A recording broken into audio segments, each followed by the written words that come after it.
little baby. Hello. Are you playing with your little rattle? Yes, you love that little rattle, don't you? Yeah. Hi, everybody.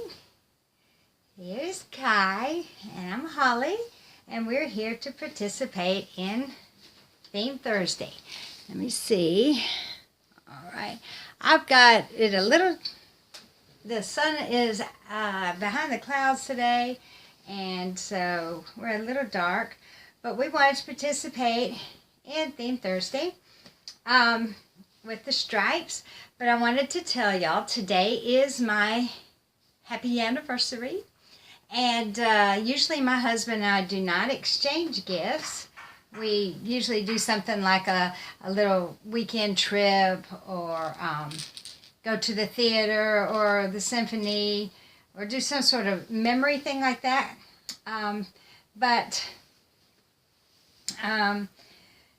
So our son's wedding is next weekend, so we're going to be going down to that. So he surprised me, did this himself, picked it out, bought it, and gave it to me. See if I can show it to you. There we go. It's an emerald and diamond ring. This is, we've been married 26 years. This is my wedding ring. I like rubies. And, well, you know, my birthstone is the sapphire. I love rubies, and I love emeralds. And so, anyway, that's what he did for me. So, anyway, is that gorgeous? And then tonight, he's going to take me out to dinner. But that was a big surprise. Let's see if I can get a little bit more light on Kai. Not too much, because it washes him out. But anyway, so that's 26 years, and we're excited. But anyway, we're going to participate in the Theme Thursday, which is stripes. Oh, my baby. Oh, my baby. I know your feet. But also... Oh, let me show you what he's going to be wearing. It is still hot here. It's in the high 80s. But I have been just dying to put this outfit on him. It is from his reborn artist, Mommy, Alexandra Taylor Hughes. And she sent him this cute little light blue long sleeve onesie. And to go over it is... this little knitted romper, and this is by Mother Care. It's up to 1 month, and it is trimmed with the light blue like the onesie, and it has broad stripes of navy blue, white and beige and light blue. Oh, and a slightly darker blue. So there's actually 2 different color blues. But anyway, this is from Mother Care, so he'll be wearing this. And then some little navy and white socks. I'm sorry I keep getting up, but I can't see what you're seeing. Navy, blue, and white striped socks. And these are from Gymboree, I believe. And then these are Angelito's navy blue T-strap pram shoes. Let's see if you can see those. Yes, so anyway. So that's what we're going to be putting on Kai today. And while I dress him... Can I have this? Can I have this? While I dress him, I thought I would participate in the discussion that's going around. I think Inez from This Little Piggy 41 started it. And Suzanne had joined in about the economics of buying and reselling reborns. And I have to say, I watched Suzanne's video just a while ago, and what she said from what her brother told her was brilliant. Yes, something's worth is dependent on what you're willing to pay for it, and that is, I mean, that's just brilliant, and he's right, and especially when it comes to the reborns and such. But I'm going to expound on that a little bit and kind of play devil's advocate, if you will, because I make jewelry. I'm a jewelry artist, And I used to be appalled. And the reason I started making jewelry is because I was just flabbergasted at the cost of jewelry. And we'll go with costume jewelry, even though it's made with semi-precious stones and stuff. It was just outrageous. And I thought, I can do this myself. So I decided I would make it myself. Well, that was all well and good, but then people wanted me to start making things for them. So, long story short, I did wind up in a couple of stores, selling my jewelry in a couple of stores, and also doing custom jewelry. And when I started doing that, I had to come up with a price. And I thought, well, I'm going to be able to sell my jewelry for a lot cheaper. Well, let me tell you, it costs money to buy the materials. You buy the precious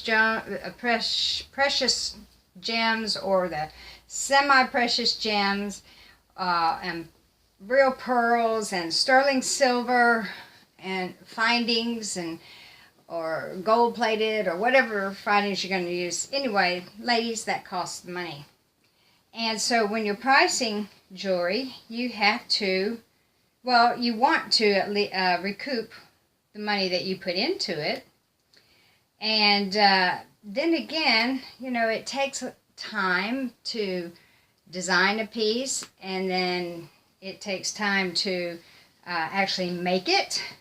And sometimes if you're not careful, which sometimes this happened to me a few times and more than once, you have to remake it.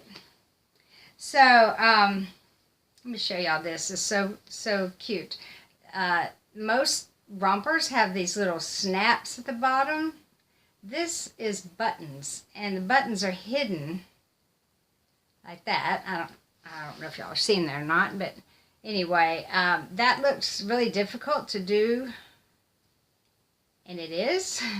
So I'm going to start from the bottom and go up because I don't want to have to undo all those little buttons. They're beautiful like that, but it's hard. And I think on a wiggly baby, it would be even harder. So anyway, what I was saying is when I started to price the jewelry, that you not only do you factor in the costs of the materials that you use, but then you have to factor in the time it took to make that jewelry. And that, I guess, is an individual thing. What is your time worth? Well, even if you went at minimum wage, which is unrealistic, but even if you did that, or depending on how many hours you put in or whatever, that piece of jewelry turned out to be quite expensive. And I honestly didn't think I was that good an artist to charge that much money. And anyway, long story short, I realized that it does cost money to make things and then to actually put in your time. And when I think about these reborn artists, guys, all right, they'll just start with vinyl reborns. Some of these kits can be quite expensive. Now, some are not as expensive as others, and I understand, but some can be quite expensive.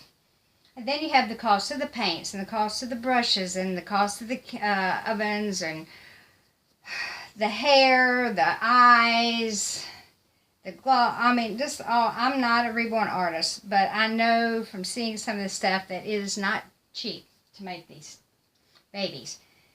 And then when I think about someone who is painstakingly putting a single hair at a time into a baby's head, I can't imagine how much time that takes. Look at this. He's got a lot of hair, and I've seen babies with hair much thicker than his. Layla's is thicker than his.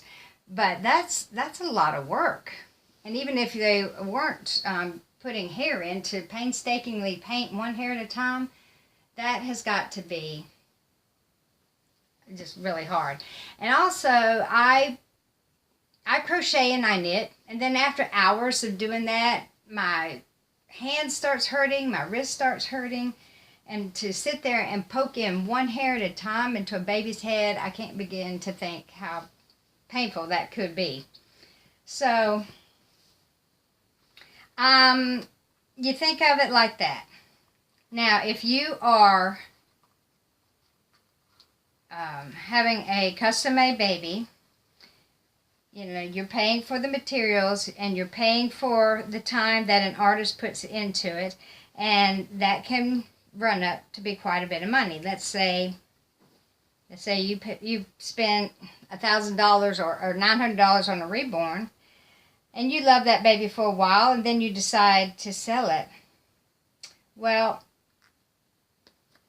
and I know this doesn't sound fair, but you didn't buy those materials. You eventually did pay for them, but you know, to go out and buy them and then to actually sit down and take time away from your family and your loved ones and everything to sit and make that baby for someone, you didn't do all that. Now, you pay for someone else to do that, but you're paying for their efforts. So in that respect, then you can only get maybe $500 or $600 back out of it. And I know it doesn't sound fair, but that's just the way it is. And I think that's why we never get our money back out of reselling a reborn, because what we were willing to pay to get that reborn, someone else may not be willing to pay for that. Now, if you put your baby in an auction, then someone sees it and they just love that baby and they want it and they have to have it, and there's another person that's really liking it and wanting that baby, then there's a war going on to get it, and who's going to get it, and what are you willing to pay for it? So that is the consumer's fault right there, not the artist. And then if you want that baby so badly, you're willing to pay $1,500 for it, and then after a while you decide that you're ready to sell that baby, then chances are you're not going to get what you were willing to pay for that, unless somebody else is in the position that you were and is willing to pay whatever they can to get it. So I don't know if that makes any sense. I sugar. But that's my take on it. And so I have a question, though. All of that being said, I'm new to this. I only have 3 babies. And at this point, I can't imagine selling them. But I have paid different prices for these different babies. I've got a solid silicone, and I've got a partial silicone, and then I have a vinyl reborn. So I'm not that experienced in this. So my question is, what is a decent price for a reborn doll? And I'm not talking silicones, because those are a whole different thing. I've heard people say don't pay silicone prices for a vinyl reborn, and I agree. But people talk about good prices for a reborn. Well, I want to know, and I want to know from those of you who have bought reborns and those of you who are selling, or the artists that are making them, what is a good, decent price for a reborn doll? I'm bidding for one right now on eBay that I had set a top price for, and the bid has gone over what my top price, but I still want that doll, and I don't want to get into that trap of paying so much more for it than is, I don't know, acceptable? I don't know. But I'd like to know your opinion. What is a good price for a good reborn doll? Okay, so we're done with Kai. There he is, all in his little stripey thing. So we're going to take him off of here. I'm going to set him up for you, if he will sit up. Will you sit up for us, darling? Let's see if we can get you sit up. Can you sit there and be a big boy? Huh? Can you show all your aunties and uncles out there and your little cousins? What a big boy you are. Come on. Come on. Well, he's going to droop a little bit, but Let me take you off of here. There's our little Kai. Hi, Precious. And he's in his little striped outfit for Theme Thursday for stripes. So we hope everyone has a wonderful Thursday. Let me know what you think about what I said, and let's hear what you have to say. But we love you. Hope everyone has a good day. Say bye-bye. Bye-bye from Kai. Don't be shy, baby. Bye-bye. Bye, y'all. Have a happy, happy Thursday. Love you.